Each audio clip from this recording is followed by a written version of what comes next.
এবং ফেরাউনের পূর্ণাঙ্গ ইতিহাসের কিছু ইতিহাসকে আল্লাহ রাব্বুল আলামিন কোরআনুল কারীমের 44টি সূরার 532টি আয়াতে লিপিবদ্ধ করেছেন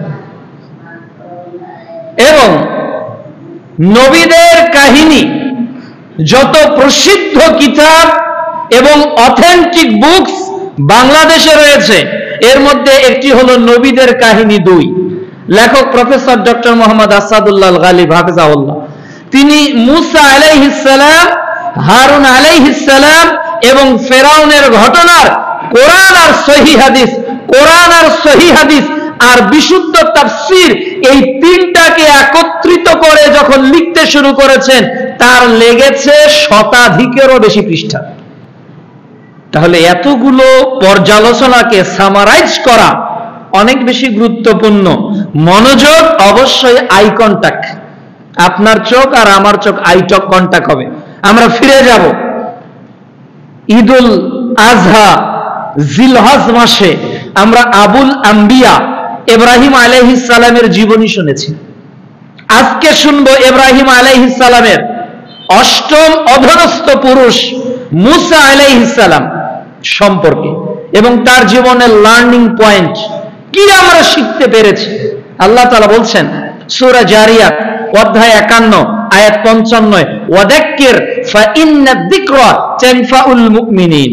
তুমি স্মরণ করিয়ে দাও, মনে করিয়ে দাও, মনে করিয়ে দিলেই এটা মুমিনের উপকারে আসবে। মনে করিয়ে দিলেই মুমিন নিজেকে রিকভার করবে, তার জীবনে অনুশোচনা বোধের উদয় হবে। এজন্য মনে করার বিধানটা শরীয়তে আছে। সহিহ মুসলিম প্রথম খণ্ডে কিতাবুল ঈমানের 100 নম্বর হাদিস, রাসূলুল্লাহ সাল্লাল্লাহু আলাইহি ওয়াসাল্লাম বলেছেন আদ-দীন ওয়ান নাসিহা, দিনটা হলো একটা অ্যাডভাইস, এটা উপদেশ, মানুষের কল্যাণকামী হওয়া।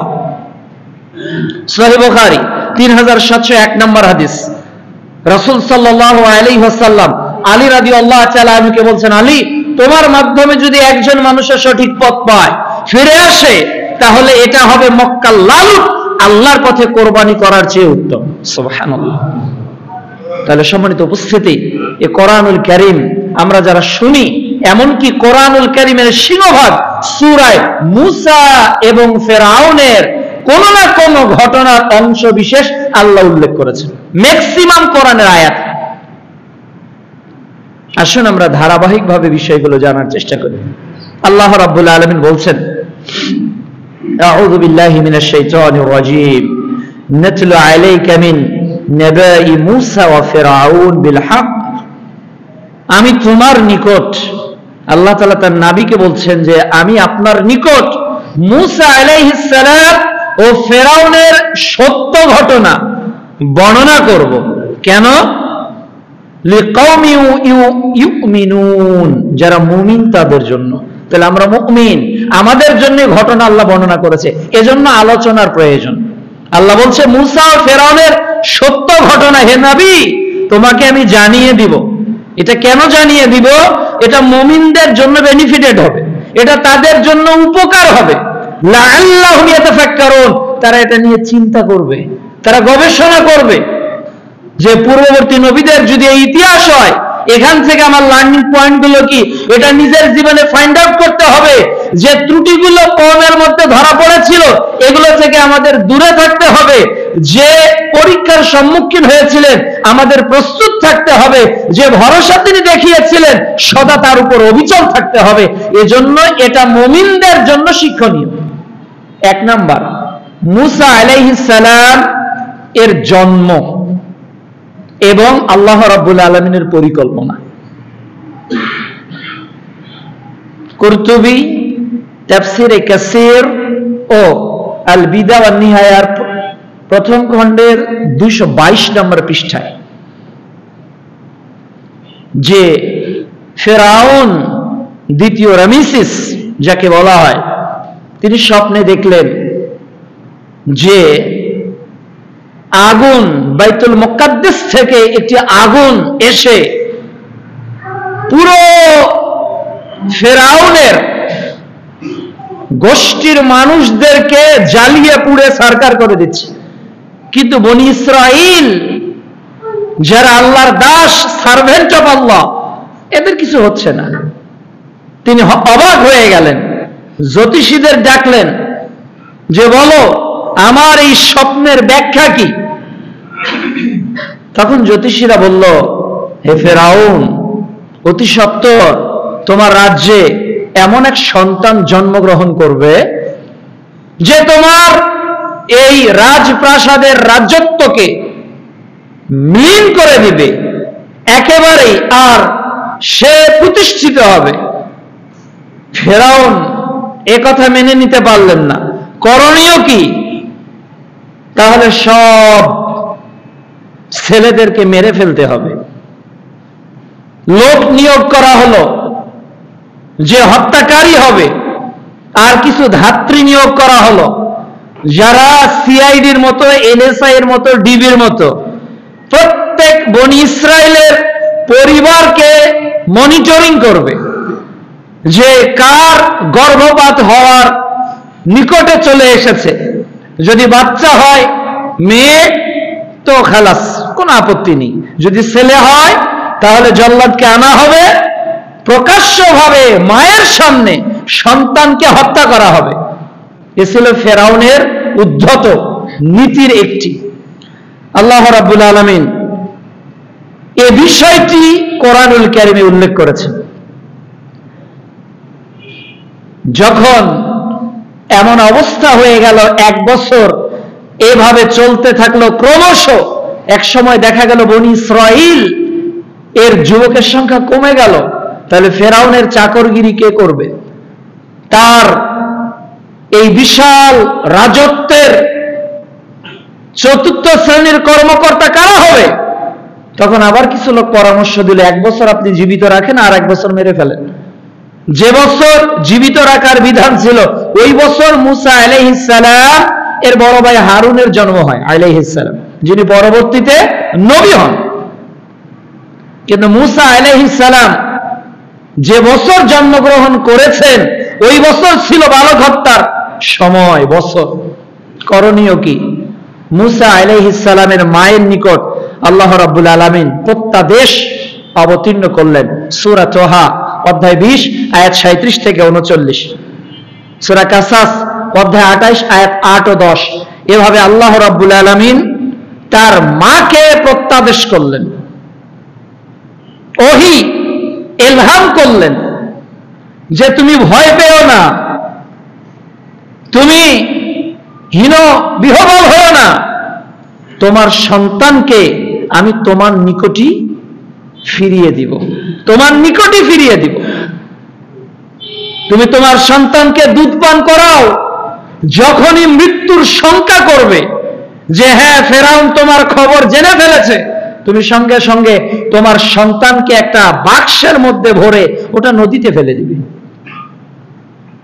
একটা নারী আল্লাহ রাব্বুল আলামিনের এই কথার প্রতি কতটা ইস্তেকামাত, যে নিজের সদ্য সন্তানকে একটা বাক্সের মধ্যে ভরে নীল নদের মধ্যে নিক্ষেপ করে দিল, একবারও তোয়াক্কা করলো না।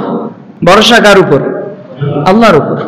কেন? আল্লাহ রাব্বুল আলামিন তাকে বলেছেন যে তুমি নিক্ষেপ করো, আমি তাকে তোমার নিকট আবার ফেরত দিব।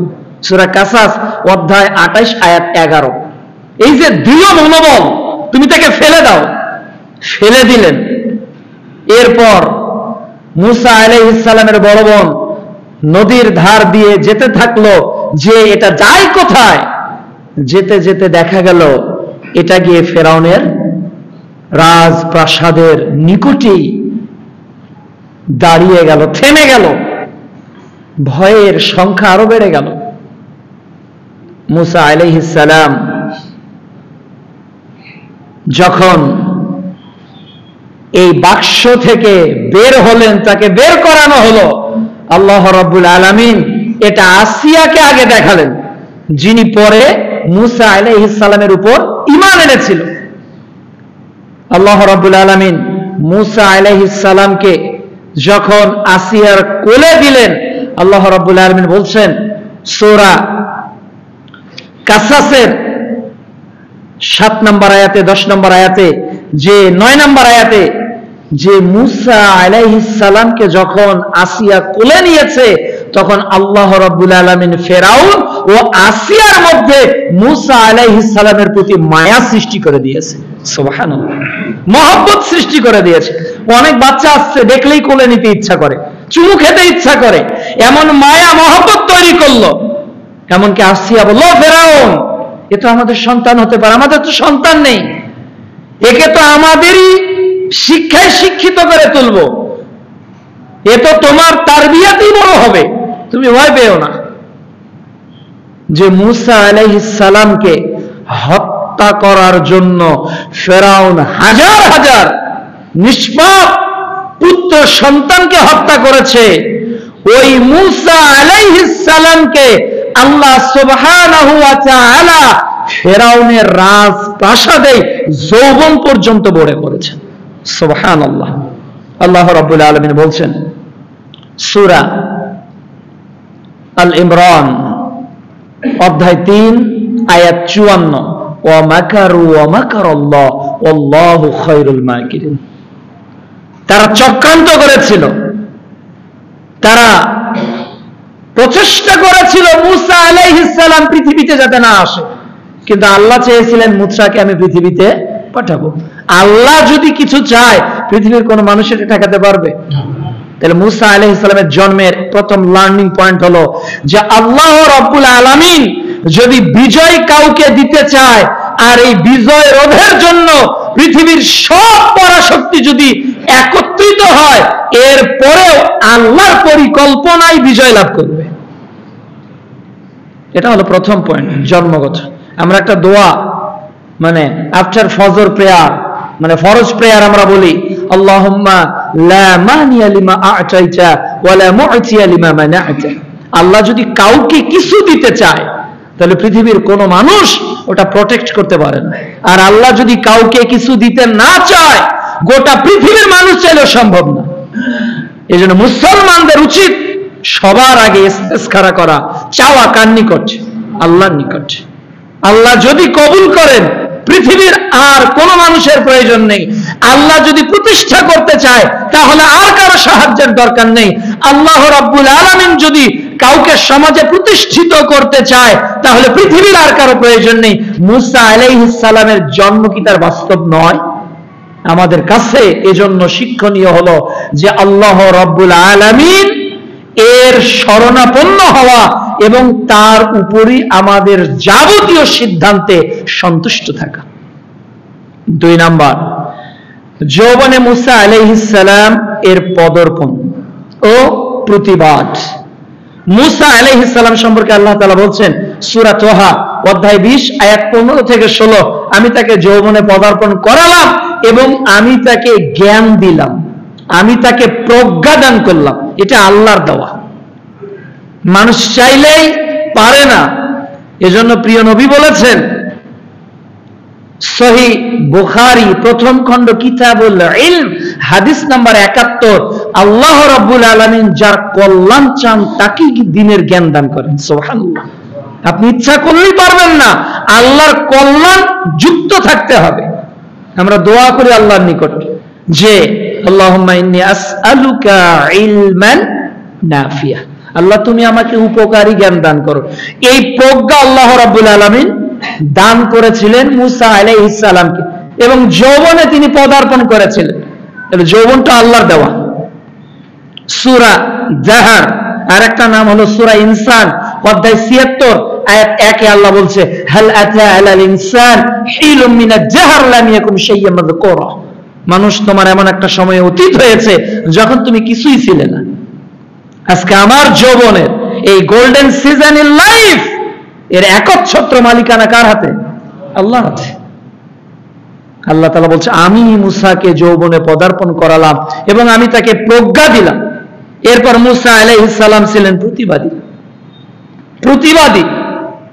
একই সূরা কাসাস অধ্যায় 28 আয়াত 20 থেকে 22, তিনি যখন দেখলেন যে একজন লোক আরেকজন লোককে আঘাত করছে, মারছে, মুসা আলাইহিস সালাম এটা কাল বিলম্ব সহ্য করতে পারলেন না।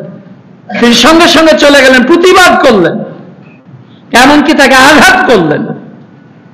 যেহেতু তিনি সন্তান রূপে পালিত হচ্ছিলেন ফেরাউনের রাজপ্রাসাদে, তিনি আঘাত করলেন। আনফরচুনেটলি লোকটি মৃত্যুবরণ করল।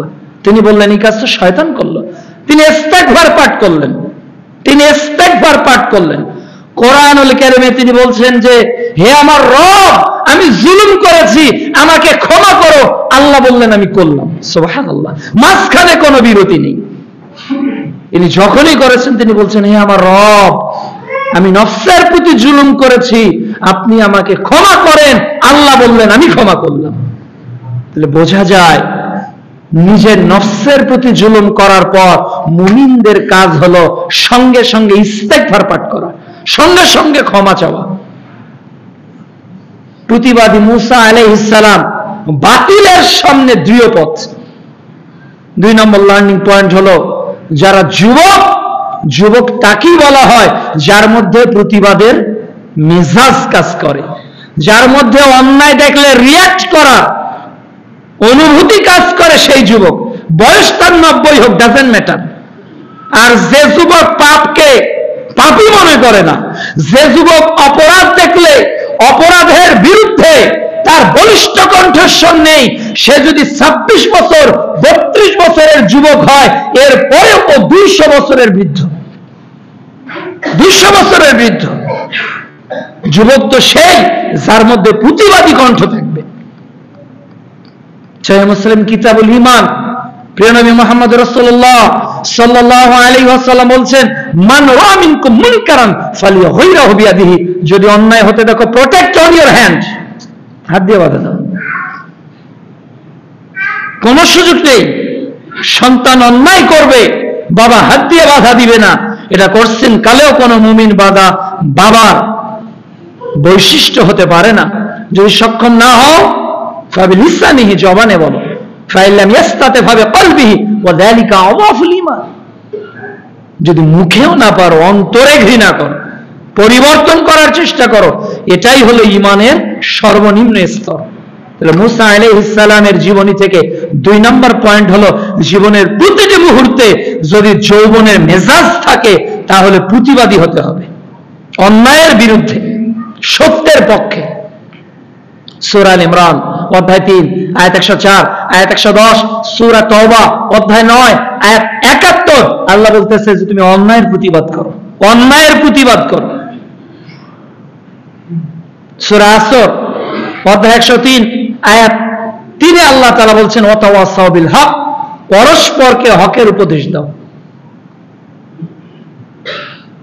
তিরমিজি 2159 নম্বর হাদিস, প্রিয় নবী বলতেছে ওয়াল্লাযী নাফসি বিয়াদিহি, আল্লাহর কসম যার হাতে আমার প্রাণ, অবশ্যই তোমরা মানুষকে সৎ কাজের আদেশ দিবে, অবশ্যই তোমরা মানুষকে মন্দ কাজের নিষেধ করবে, মন্দ কাজের নিষেধ করবে।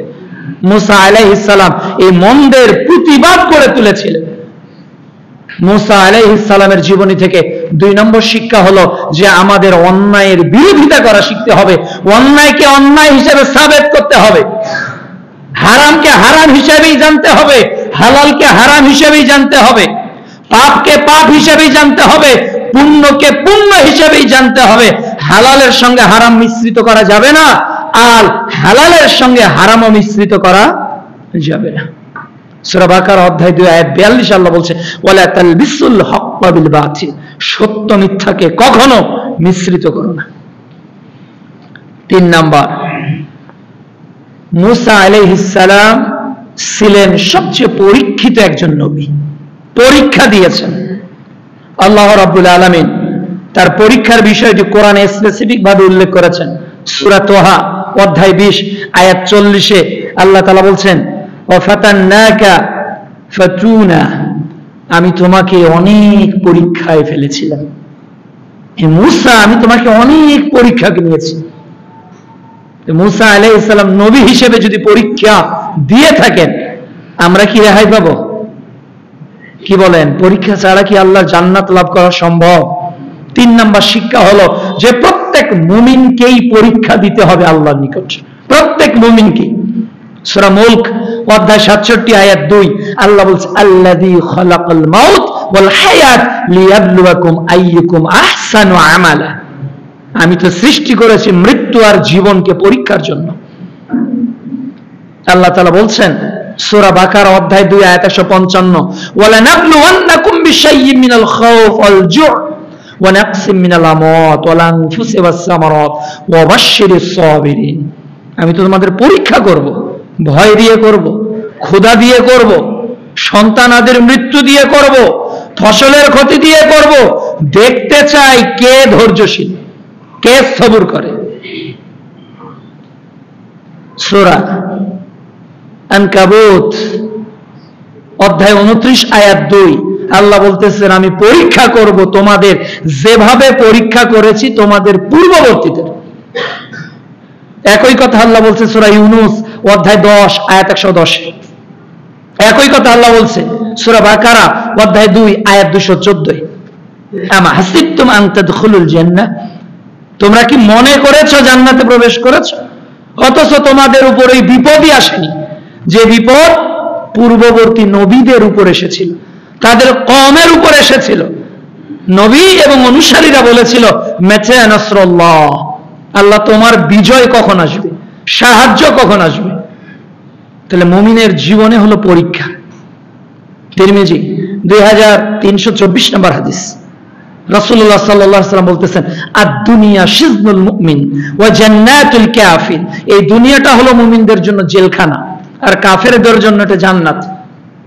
কাজে জেলখানার কয়দি যেভাবে রেস্ট্রিকশন অনুযায়ী তার জেলখানার জীবনকে অতিবাহিত করে, এজ এ মুসলিম হিসাবে আপনার আমার জীবনকে ঠিক অনুরূপ পরীক্ষাগার হিসাবে অতিবাহিত করতে হবে। এটা হলো 3 নাম্বার শিক্ষণীয়। 4 নাম্বার হলো মাদিয়ান জীবনী থেকে শিক্ষা। মূসা আলাইহিস সালাম হত্যা করলেন, প্রতিবাদ করলেন সূরা তাহা অধ্যায় 20 আয়াত 20 থেকে 22। এরপর তিনি মাদিয়ানে চলে গেলেন। তার জাতির লোকেরা বলল তোমার হত্যার বিপরীতে তোমাকে হত্যা করা হবে, তুমি পালাও। মূসা আলাইহিস সালাম ছাড়লেন দেশ, তিনি মাদিয়ানের দিকে যাত্রা শুরু করলেন। যেতে যেতে সীমান্তবর্তী দেশে তিনি চলে গেলেন। তিনি যাচ্ছেন এমত অবস্থায় দেখতেছেন যে এক জায়গায় পানি পান করানো হচ্ছে পশুদেরকে, আর 2টা নারী দূরে দাঁড়িয়ে আছে তাদের পশুদেরকে নিয়ে। সকল পুরুষরা পানি পান করাচ্ছে। তার মধ্যে একটু কিউরিওসিটি জাগলো যে মহিলারা বিকেল গড়িয়ে যাচ্ছে, কেন পুরুষরা আগে, তাদের তো বাসায় যেতে হবে। তিনি তাদের কাছে গিয়ে বললেন যে তোমরা এখানে কেন? উত্তর দিলেন আমাদের পিতা অসুস্থ, এজন্য আমরা পশুদেরকে পানি নিয়ে যাওয়ার জন্য এখানে এসেছি, কিন্তু এদের সিরিয়ালের কারণে আমরা পারছি না। মূসা আলাইহিস সালাম ছিলেন শক্তিশালী এবং বুদ্ধিমান। তিনি তাদেরকে সরে গিয়ে ওই নারীদের পশুদেরকে পানি পান করিয়ে তাদেরকে বিদায় দিয়ে দিলেন। তাদের কাছে ধন্যবাদেরও আশা করলেন না, তারা চলে গেল।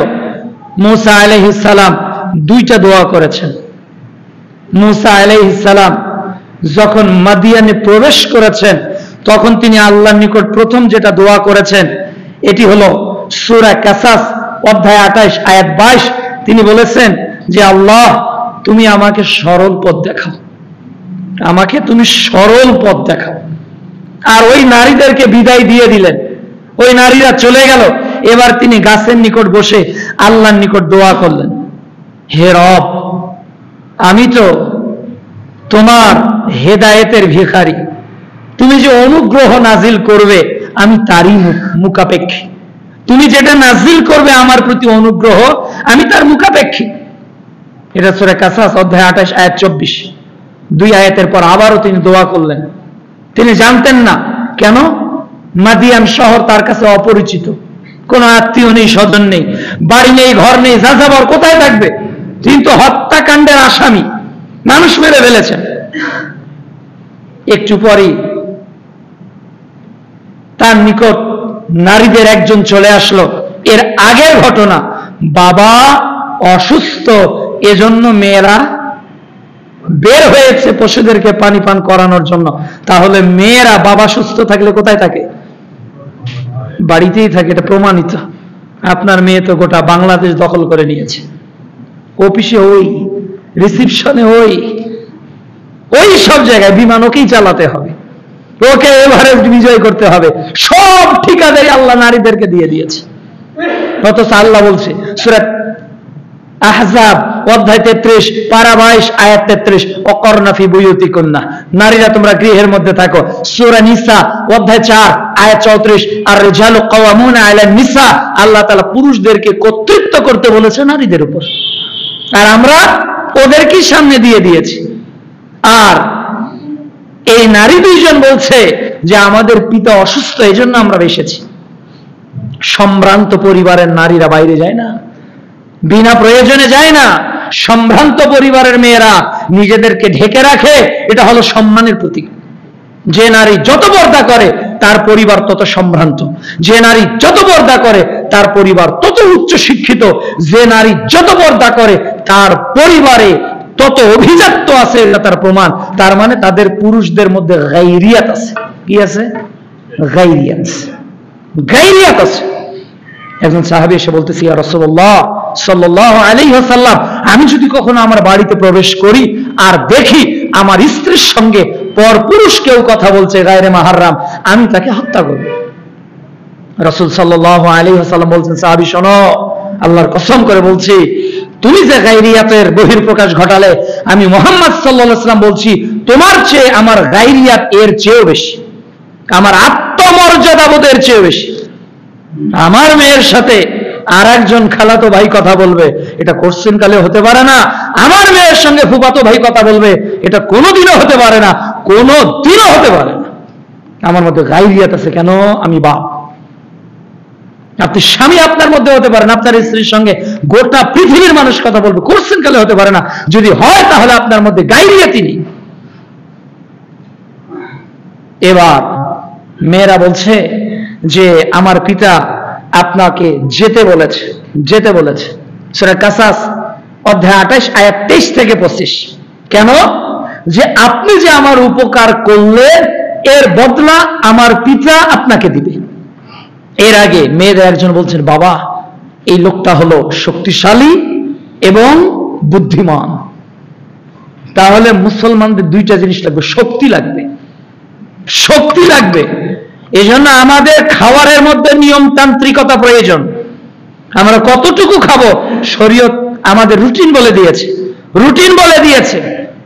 মুসলমান বর্তমান সবচেয়ে অর্থ যার পিছনে বেশি ব্যয় করে সেটা হলো খাদ্যের পিছনে। দেখবেন খাদ্যের জন্য ফ্রিজ একটা না একাধিক, খাবারের জন্য কত আইটেম একটা বিয়ে বাড়িতে দেখেন, সমানে খেতে আসে, শরীর স্থূল হয়ে যায়, ইবাদতে মনোযোগ থাকে না, মাথা কাজ করে না। খাবেন অল্প, পেটকে ভাগ করে খাবেন, সে আত্মীয় হোক, শ্বশুর হোক, যত বড়ই ব্যক্তি হোক, পেটের একটা অংশ ফাঁকা রেখে খাবেন। এটাই সুন্নাহ। সম্মানিত উপস্থিতি, মুসা আলাইহিস সালাম যার নিকট গেলেন, ইনি হলেন শুআয়ব আলাইহিস সালাম, যাকে আল্লাহ তাআলা নবী করে মাদিয়ানবাসীর নিকট প্রেরণ করেছিলেন, যা মুসা আলাইহিস সালাম আগে জানতো না। এরপর মুসা আলাইহিস সালাম ঘটনা খুলে বললেন, এই ঘটনা। তখন শুআয়ব আলাইহিস সালাম বলেন, চিন্তা করো না মুসা, তুমি নিরাপদ জায়গায় অবস্থান করছো, তুমি টেনশন মুক্ত। এবার শুআয়ব আলাইহিস সালাম মুসা আলাইহিস সালামকে প্রস্তাব দিলেন যে তুমি যদি আমার কন্যাদের একজনকে বিবাহ করো তাহলে করতে পারো। আর চারজন নারী বিচক্ষণ শরীয়তের দৃষ্টিতে, এর একজনকে বলা হয়েছে এই শুআয়ব আলাইহিস সালামের মেয়ে। বিচক্ষণ, বাবাকে ইঙ্গিত দিয়েছে যে বিচক্ষণ এবং বুদ্ধিমান, শক্তিশালী এবং বিচক্ষণ মানে বুদ্ধিমান। তো হ্যাঁ, তবে এই বিবাহের মহারানা স্বরূপ তুমি 8 বছর আমার এই পশু পাখির দেখাশোনা করবে। যদি 2 বছর অতিরিক্ত করে এটা আমার জন্য কল্যাণকর, তবে তোমার উপর কোনো চাপ নেই। মুসা আলাইহিস সালাম 10 বছরই গ্রহণ করলেন। অন্যান্য নবীরাও মহারানা হিসেবে কেউ 6 বছর 7 বছর করেছেন, আর এখনকার যুবকদেরকে টাকা দিয়ে কিনে নিতে হয় কোরবানির পশুর মতো। কোরবানির পশুর মতো কিনতে হয়। ডিমান্ড হলো 8 লক্ষ, 10 লক্ষ, 20 লক্ষ, 30 লক্ষ। ঘর সাজাতে হবে, বাড়ি সাজাতে হবে, ফ্রিজ দিতে হবে, কার দিতে হবে, রুমে এসি সেট করে দিতে হবে। শ্বশুর বাড়ির ঝাড়ুটা ছাড়া সবই জামাই কিনতে চায়, ফ্রি নিতে চায়। অথচ এটা যে হারাম। মুসা আলাইহিস সালামের জীবনী থেকে শিক্ষা, যৌতুক হালাল না হারাম? হারাম। আর মোহরানা ওয়াজিব, ফরজ, এটা দিতে হবে আপনাকে।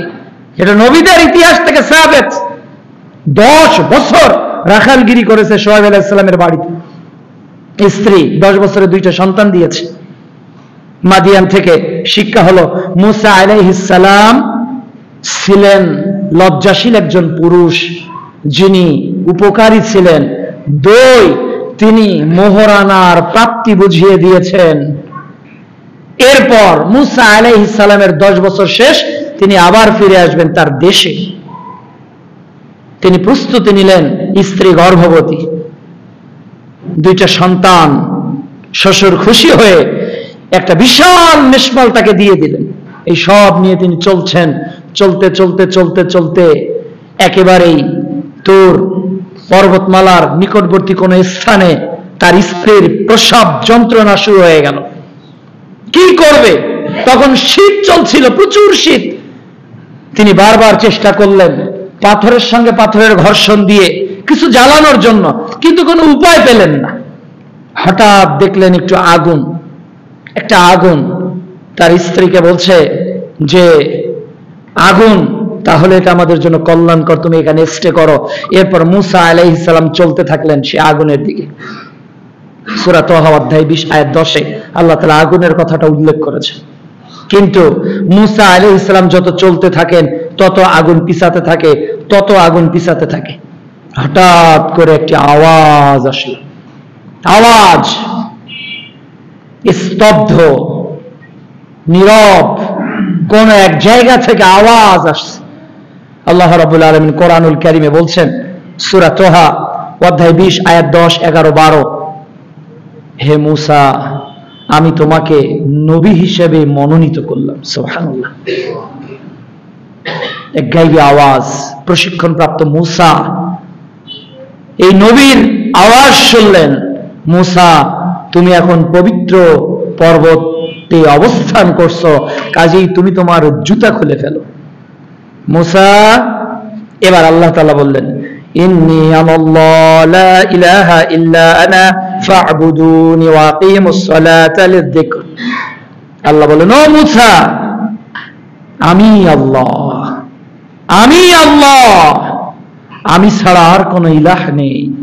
আমার উপাসনা করো আর আমাকে স্মরণের উদ্দেশ্যে সালাত আদায় করো। এই প্রত্যাদেশ তিনি পেলেন। এরপর আল্লাহ রাব্বুল আলামিন বলতে বলতে বলতে বলতে 14 নম্বর আয়াত পর্যন্ত বলতেন।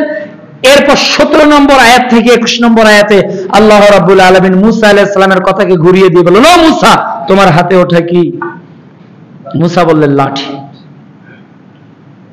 এরপর মুসা বললেন, এই লাঠি দিয়ে আমি ভর দিয়ে হাঁটি, এটা দিয়ে গাছের পাতা পাড়ি, এটা দিয়ে আমি আরো অনেক কাজ করি।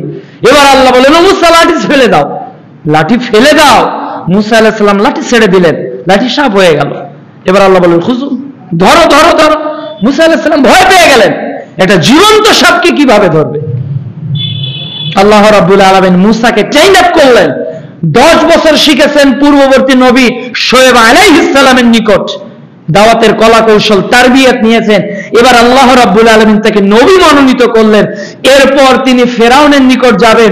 তখন মিশরে চলছিল জাদুকরদের বিশাল প্রভাব। এজন্য মুসা আলাইহিস সালামকে আল্লাহ মেন্টালি প্রিপারেট করলেন। একটু পর ওটার ব্যাখ্যা আসবে যে মুসা, তুমি লাঠি ছেড়ে দাও। লাঠি ছেড়ে দিল, সাপ হলো। এবার আল্লাহ বললেন, ধরো। মুসা আলাইহিস সালাম ভয় পেলেন, আল্লাহ ধরতে বললেন, মুসা আলাইহিস সালাম ভীত হয়ে ধরলেন, সাপ আবার লাঠি হয়ে গেল।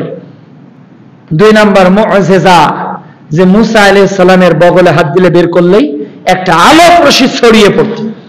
এই দুইটা মুআজিজা আল্লাহ তাআলা মুসা আলাইহিস সালামকে দেওয়ার পর এবার আল্লাহ আবারও বলছে, মানে বাক্য কিন্তু আল্লাহর সঙ্গে কথোপকথন হচ্ছে। এজন্য মুসা আলাইহিস সালামকে কি বলা হয়? মুসা কালিমুল্লাহ। এই মুসা কালিমুল্লাহ কি সেই সময় যে মুসা আল্লাহর সঙ্গে কথা বলছেন, একটি পাহাড়ে স্বয়ং আল্লাহ তার সঙ্গে কথা বলছেন, বলছেন ইযহাব ইলা ফিরাউন, এবার তুমি ফেরাউনের নিকট যাও, ইন্নাহু তাগা। সূরা তাহা অধ্যায় 20 আয়াত 24, 25, 26, 27, 28।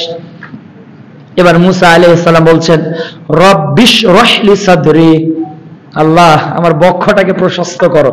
কেন পূর্বের ইতিহাস তো তা জানা আছে। ওয়ায়াসসির লি আমরি, আমার কাজটাকে সহজ করো। ওয়াহলুল উকদাতাম মিন লিসানি, আমার কণ্ঠের জড়তাকে, আমার জিহ্বার জড়তাকে দূর করো।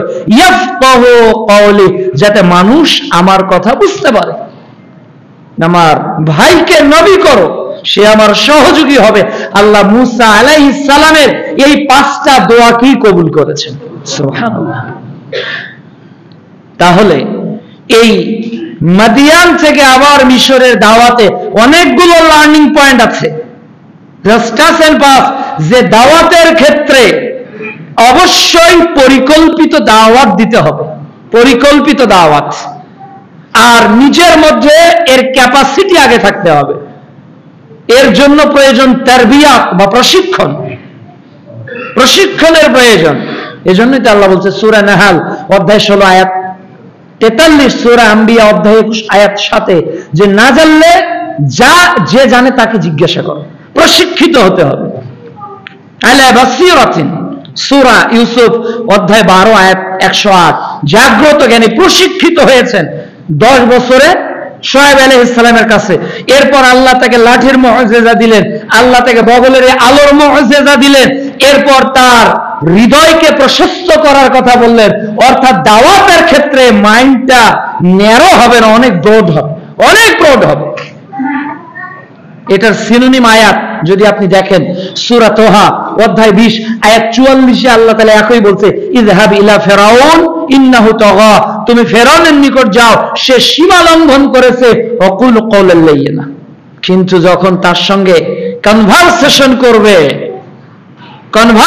করবে যখন, তখন কিন্তু তুমি তোমার বডি ল্যাঙ্গুয়েজ আর তোমার অ্যাটিটিউডকে নমনীয় করবে, রেগে যাবে না,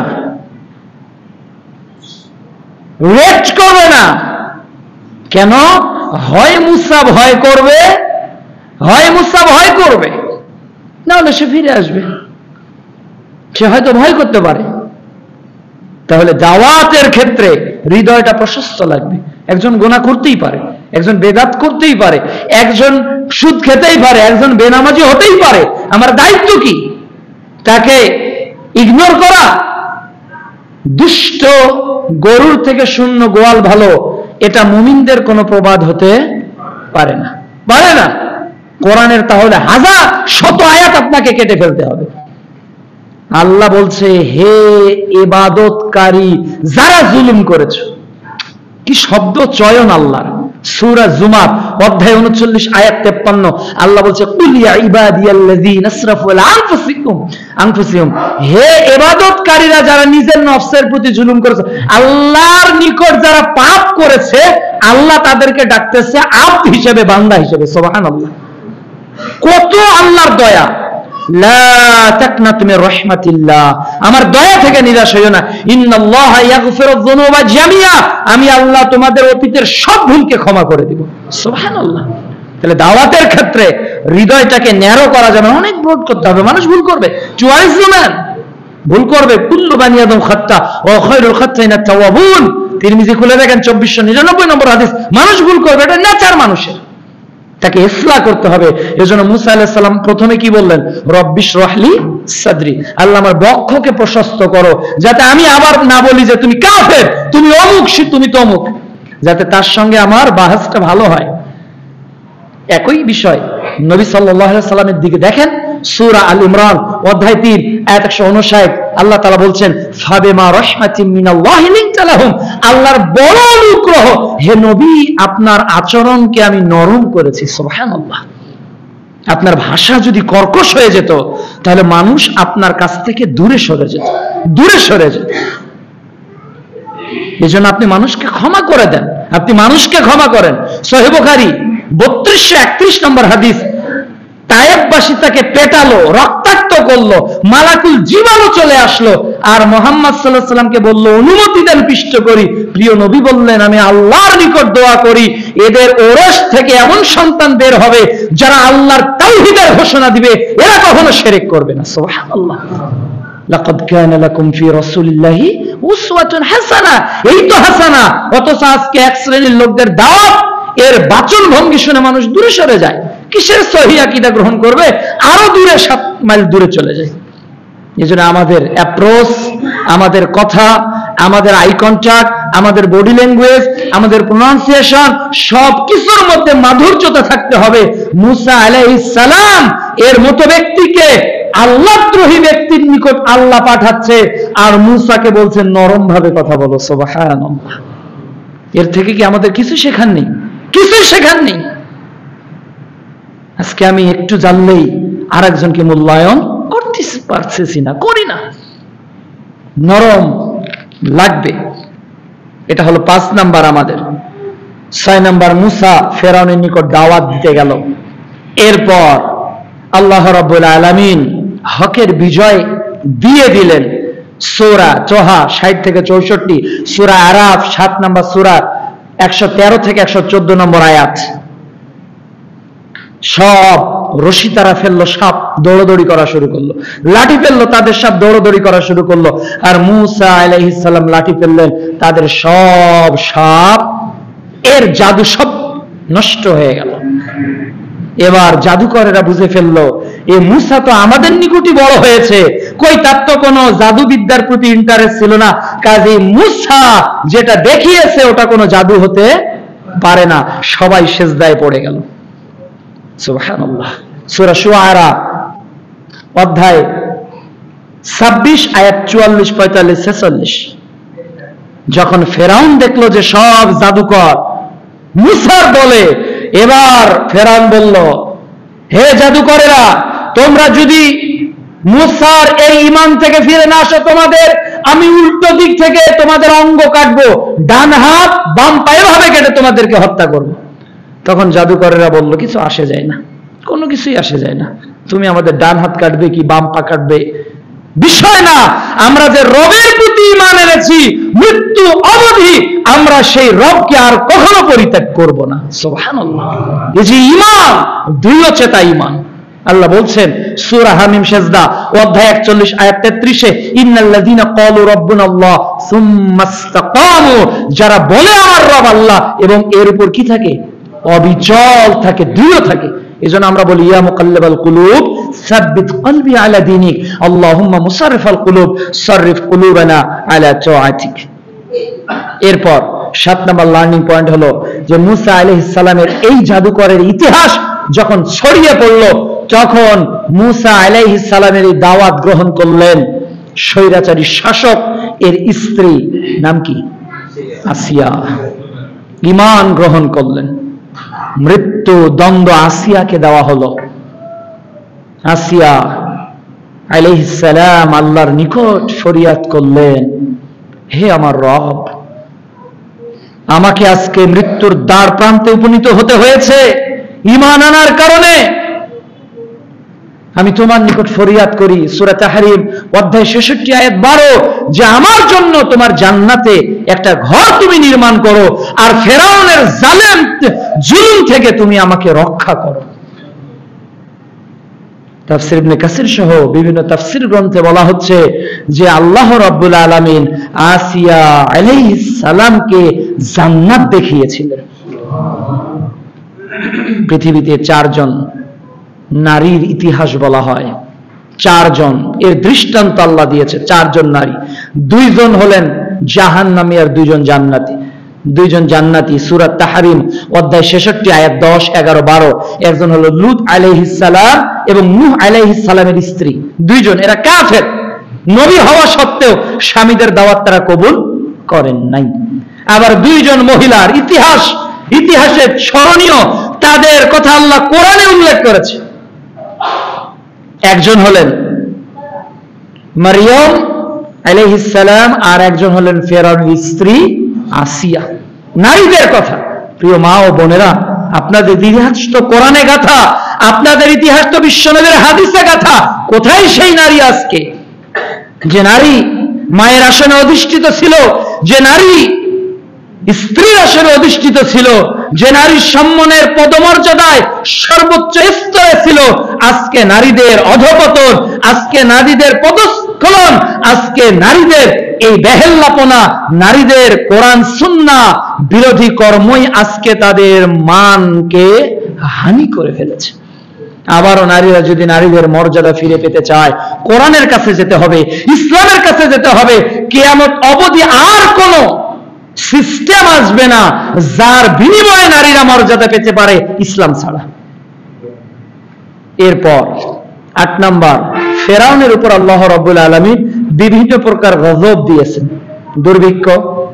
সূরা আরাফের ১৩০ নম্বর আয়াতে আল্লাহ বলছেন তুফান দিয়েছেন। এরপর পঙ্গপাল দিয়েছেন, উকুন দিয়েছেন, সূরা বনী ইসরাঈলের ১৬ নম্বর আয়াত। ব্যাঙ দিয়েছেন, রক্ত দিয়েছেন, সূরা তাহরিমে সূরা আরাফের ১৩৩ নম্বর আয়াত।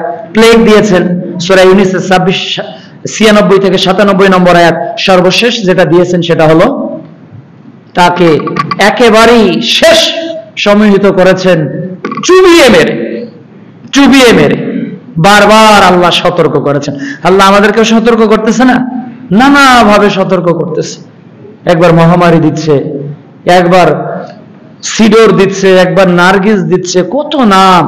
একবার আপনার বিভিন্ন কি করোনা দিচ্ছে, একবার রাসেল ভাইপার দিচ্ছে না, কত প্রকার আযাব গজবে আমরা একটার পর একটা সম্মুখীন হচ্ছি। এরপরেও কি আমাদের হুঁশ ফিরছে? এরপরে আমাদের হুঁশ ফিরছে না। এরপর তিনি যখন চুবানি খাচ্ছেন তখন ফেরাউন বলেছিল আমানতু বিল্লাহ, হে আল্লাহ আমি ঈমান আল্লাহ মুসার রবের প্রতি।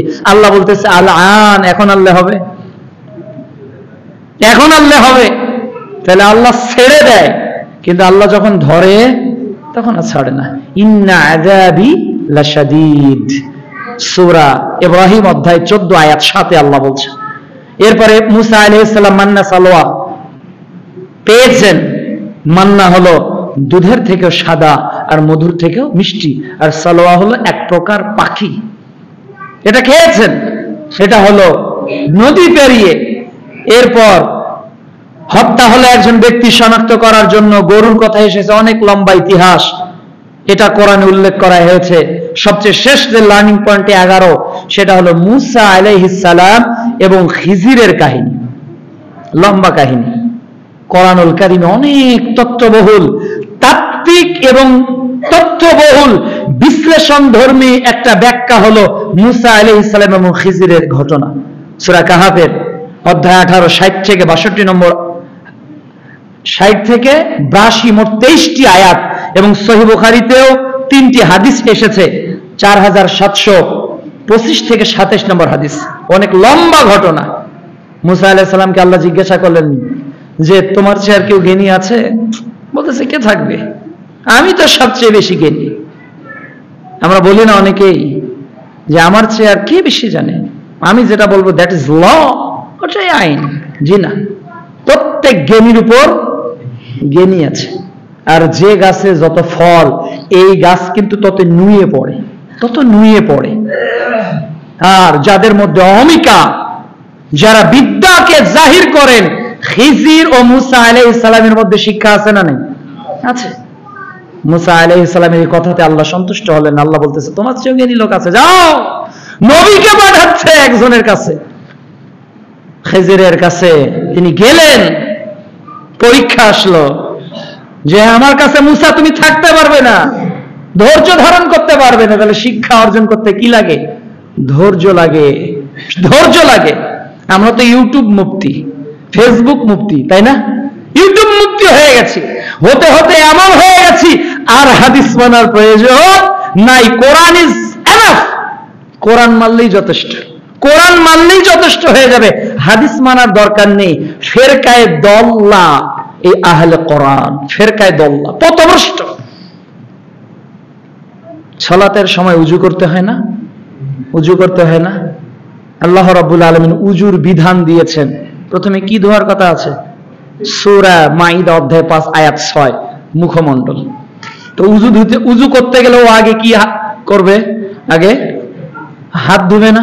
তা হাত ধোয়ার কথা কোরআনে কোথায় আছে? আগে আহলে কোরআন সবচেয়ে বিভ্রান্ত করে এরা বলতেছে হাদিসের মধ্যে অনেক জাল জয়ীব ত্রুটি আছে। কোরআন রাসূলুল্লাহ সাল্লাল্লাহু আলাইহি ওয়াসাল্লামের দ্বিতীয় খলিফা ওমর রাদিয়াল্লাহু তাআলা আনহু এই যে উল্কা বিভিন্ন কারুকাজ করা, এটা নিষেধ, এটা কোরআনে নিষেধ করা হয়েছে। এটা ওমর রাদিয়াল্লাহু তাআলা আনহু বলে দিলেন। এক মহিলা কোরআনের হাফেজা ছিল, তিনি জিজ্ঞাসা করলেন, ওমর কোথায় কোরআনের আয়াত আছে যে বুড়ো চিকন করা যাবে না? এগুলো কোথায় আছে? আমি কোরআনের হাফেজ, আমি জানি না কোরআন। তারা তো আরবি সরাসরি ট্রান্সলেট বুঝতো। তো বলতেছে তুমি কোরআন বোঝো না? না, আসো, এই আয়াত কোরআনে নেই। সূরা হাশর অধ্যায় 59 আয়াত 7 বের করে দিয়েছে, মা আতাকুমুর রাসূলু ফাখুযুহু ওয়া মা নাহাকুম আনহু ফান্তাহু। রাসূল যা দেয় তা গ্রহণ করো, তিনি যা নিষেধ করেন তা বর্জন করো। তাহলে আল্লাহ রাসূল যেহেতু তার মুখ থেকে বলেছে যে ভুরু চিকন করা, এগুলো কারুকাজ খচিত করা যাবে না, এটা হাদিসে থাকলেও এই বিধানটা কার? আল্লাহর। সূরা নাজম অধ্যায় 53 আয়াত 3 ও 4, ওয়া মা ইয়ান্তিকু আনিল হাওয়া ইন হুয়া ইল্লা ওয়াহয়ু। তিনি প্রবৃত্তির তাড়নায় কোনো কথা বলেন নাই, তিনি যেটা বলেছেন ওটা কি? ওহী, সেটা হলো ওহী। কাজী মুহাম্মদ সাল্লাল্লাহু আলাইহি ওয়াসাল্লাম আমাদের জন্য কেবল কোরআন রেখে যাননি, বরং কোরআনের অনুরূপ আরো কিছু রেখে গেছেন, তার নাম কি? হাদিস। আর আল্লাহ কোরআনকে নিজেই হাদিস বলেছেন 14 জায়গায়। 14 জায়গায় আল্লাহ কোরআনকে হাদিস বলেছেন। কাজেই যারা আহলে কোরআন নামে মিথ্যাচার করছে, এরা মূলত কোরআনকেই মানে না। যারা আহলে কোরআনের দাবিদার, এরা কাকে মানে না? এরা কোরআনকেই মানে না। এদের একজন 10 মিনিট কথা বলার যোগ্যতাও থাকবে না। এরা কোরআনকেই মানে না। যারা আহলে কোরআন, এরা নিজেরাই কোরআনকে মানে না। কোরআনকে মানতে গেলে আগে হাদিসের প্রয়োজন। হাদিসবিহীন কোরআন কোশ্চিন কালেও মানা সম্ভব, কোশ্চিন কালেও নয়। আল্লাহ রাব্বুল আলামিন এই ফিতনা থেকে যেন আমাদেরকে হেফাজত করেন। এজন্য আমাদের উচিত হবে সুশিক্ষায় শিক্ষিত হওয়া। এই মুসা ফেরাউনের ঘটনার লার্নিং পয়েন্টের মধ্যে 2টা পয়েন্ট আমি আলোচনা করব। যে দিনদার সংস্কার, যিনি দিনের যারা সংস্কার করে, তারা আল্লাহর সাহায্য প্রাপ্ত হয়। মুসা আলাইহিস সালাম পদে পদে আল্লাহর সাহায্য পাননি, সাহায্য পেয়েছেন। নদী 12টা রাস্তা দিয়েছে। আপনিও যদি দিনের কাজ করেন, সহযোগিতা কে করবে? কিভাবে করবে আপনি জানেন না, তবে এতটুকু বিশ্বাস রাখেন, সূরা মুহাম্মদ অধ্যায় 47 আয়াত 7, ইয়া আইয়ুহাল্লাযিনা আমানু ইন তানসুরুল্লাহ ইয়ানসুরুকুম। যদি আপনি দিনের সাহায্য করেন, আপনাকে সাহায্য কে করবে? আল্লাহ করবে। আর 2 নম্বর লার্নিং পয়েন্ট হলো, মানে মৌলিক শিক্ষা হলো, সংস্কারক যিনি হবেন, তিনি জাতির নিকট কেবল লাঞ্ছনাই ভোগ করবেন। জাতি তাকে মেনে নিবে না, সমাজ তাকে মেনে নিবে না। মানুষ তার শুধু ভুলিয়ে ধরে বেড়াবে, মানুষ তাকে শুধু দমানোর চেষ্টা করবে। এটা সমাজের গতানুগতিক একটা রীতিনীতি। এজন্য আমাদের সর্বোচ্চ সমাজ সংস্কার করতে চাইলে লজ্জা, অপমান বোধ নিয়েই কাজ করতে হবে। সবকিছু করব কার সন্তুষ্টির জন্য? আল্লাহর সন্তুষ্টির জন্য। প্রিয় নবী সাল্লাল্লাহু আলাইহি ওয়াসাল্লাম বলেছেন যে বাদাল ইসলাম গরিবান ওয়া সাইয়্যিদু কামা বাদা ফাতুবা লিল গুরাবা। ইসলাম অল্প দিয়ে শুরু হয়েছে, আবার ইসলাম অপরিচিত হয়ে যাবে। ফাতুবা লিল গুরাবা, এই অল্প লোকই সফল। কিলা ওমালিল গুরাবা ইয়া রাসূলুল্লাহ, সফল ওই ব্যক্তিগুলো কারা? প্রিয় নবী বললেন আল্লাযী ইসলাহুনা মা আফসাদান নাস, এরা হলো ওই ব্যক্তি যারা হারিয়ে যাওয়া ইসলামকে আবারও রিকভার করে, যারা ইসলামের পুনরুদ্ধার করে, এরাই হলো সেই সফল ব্যক্তি, এরাই হলো সেই জান্নাতি ব্যক্তি। কাজে জান্নাতের পথ যদি মারি দিতে চাই, প্রকৃত সুন্নাহর অনুসারী যদি হতে চাই, হাজারো কিছু নির্যাতন হোক, লাঞ্ছনা হোক, সবকিছু সহ্য করব কার সন্তুষ্টির জন্য? আল্লাহ রাব্বুল আলামিন যেন আমল করার তৌফিক দান করেন।